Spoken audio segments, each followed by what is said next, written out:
وانا لو فتحوا لي الحدود دلوقتي والله ثم والله لا اروح احارب دلوقتي مع اطفال فلسطين.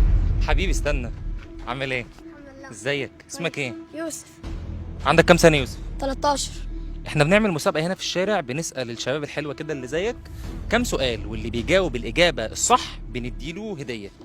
شوف الظرف ده، افتحه كده، بص في ايه؟ في فلوس. طيب الفلوس دي هتبقى بتاعتك لو انت جاوبت السؤال اللي انا هسأله لك دلوقتي. سيب الظرف دلوقتي، لو انت جاوبت السؤال اللي هسأله لك إجابة صح هتاخد الظرف ده ليك. ماشي بس بسرعه عشان عايز اروح الحلقه مع اصحابي. طيب السؤال اللي هسأله لك ده هيبقى في الفيديو لايف مباشر، يعني ما ينفعش تجاوب غلط، لازم تجاوب صح. فانا هسألك السؤال اول ما يبدأ هنا تصوير، ولو انا حسيت ان انت هتجاوب غلط، شايف الورقة اللي في ايدي دي؟ الورقة دي في الظهر بتاعها كاتب الإجابة الصح. هروح موريك الإجابة الصح ولازم انت تقولها.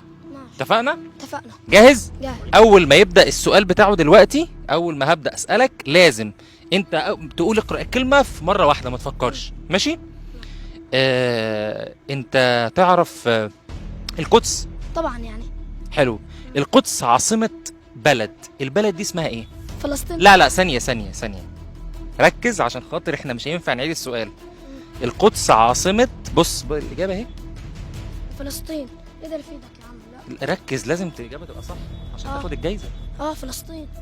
انا متاكد انه فلسطين. ده اللي في ايدك من وراها حاجه، ده ورق حمام. ما ينفعش يتكتب على ورقه، دي الورقه بنهدرها عشان مكتوب عليها الاسم ده. ما ينفعش.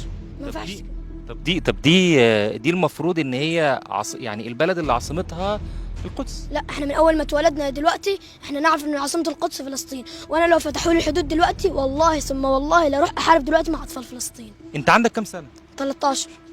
13 سنة. في سنة كام؟ اولى اعدادي.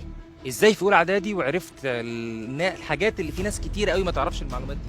يعني انا بشوف الاخبار، بشوف ان اطفال كتير بيموتوا، وانا يعني انا بلدي سوريا، وبلد سوريا كمان بتتحارب، بيموتوا اطفال كتير، وانا بحس، واختي برضه ماتت مثلهم، عشان كده انا بحس فيهم. والله لو فتحوا لي الحدود دلوقتي لا اروح احارب معاهم.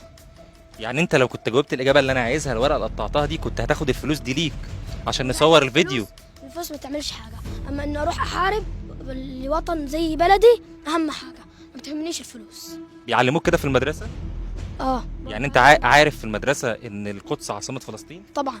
طب تفتكر ان في يوم من الايام في شباب صغيره هتكبر ومش هتبقى عارفه ان القدس عاصمه فلسطين، وفلسطين هتنهار خالص وهتبقى في بلد تانية اللي احنا قطعناها دي؟ لا ان شاء الله فلسطين هي اللي هتهزم اسرائيل، واحنا هنفوز ان شاء الله. طب الورقه اللي اتقطعت دي ممكن نستخدمها في ايه؟ نحرقها، نشعل فيها نار اهم من الكتابه دي. يعني لو جبت ورقه تانية عشان اديك الفلوس ما تقولش بس في ثانيه واحده قدام مش الكاميرا. هقولها والله. هتاخد فلوس حتى لو 1000 جنيه مش هاخد حاجه. انت بتشوف. افضل اقرا الاسم ده ولا هقوله حتى. انت اختك ماتت؟ كان برضو بسبب الحرب؟ طب لما بتشوف الاطفال اللي بيحصل لهم كده دلوقتي في الاخبار بتحس بايه؟ بزعل عليهم زي ما زعلت لاختي، يعني هعتبرهم زي اخواتي عشان كلنا اخوات بالاسلام في الاخر. انا عايز اعرف انت جنسيتك ايه؟ انا سوري، وفلسطين بلدي برضو، وسوريا بلدي، ومصر بلدي. يعني انا بعتبر كل البلاد، يعني البلاد اللي انا عشت فيها بحبهم في قلبي، عشان كده بعتبرهم زي بلدي. والله انت اللي في قلبنا يا حبيبي. انا عايز اقول لك حاجه، انت الظرف ده انت تستحقه وتستحق قده 100 مره كمان. لا خلاص. واللي احنا عاملينه ده كان مقلب عشان خاطر نعلم او سؤال كنت عايز اشوفك هتقول ايه، عشان اعرف الناس اللي انت في ملايين كتير قوي هيشوفوك، كتير جدا جدا جدا اتفرجوا على الفيديو ده.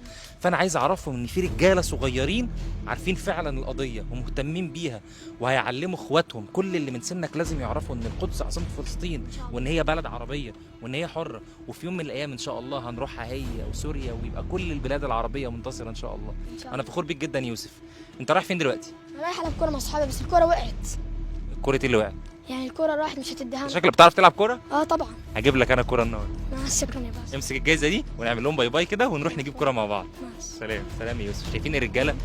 شايفين راجل عندك كام سنه؟ 13. راجل عنده 13 سنه بيقول افتحوا لي الحدود وانا اروح اسافر دلوقتي. انت بألف راجل يا يوسف. شكرا. احنا فخورين بيك. شكرا لك، ده من ذوقك. سلام.